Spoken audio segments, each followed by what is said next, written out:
भाईजान, वो करोड़ों लोगों की नौकरी ले लिया। आखिर कौन लोग गए हैं न्यायालय में? न्यायालयी वादों में फंसा करके नियुक्ति को जो रोकना चाहते हैं वही तथ्य हैं इस काम में लगे हुए हैं। कम से कम मैं उम्मीद करता हूं 1,75,000 या 78,000, पौने 2 लाख के आसपास बहाली है। 1,60,000 बच्चे हमारे आएंगे, चिंता मत करिए। मंडल ने लालू से मुलाकात की है, लालू ने कहा है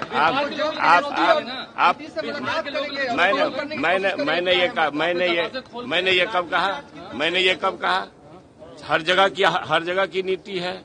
मेरा ये कहना है कि जो तत्व न्यायालयी वादों में गए हैं उसकी मंशा क्या है? नियुक्ति रोकने का। लोग को ईर्ष्या है, इसमें बीजेपी शामिल है कि भाई पौने 2 लाख लोगों की नौकरी होगी, सीधे शिक्षक भर्ती होंगे। उन लोगों से सवाल करिए ना 18 करोड़ का क्या हो गया? आपने खोल दिया ना? नहीं, आपने कहा भैया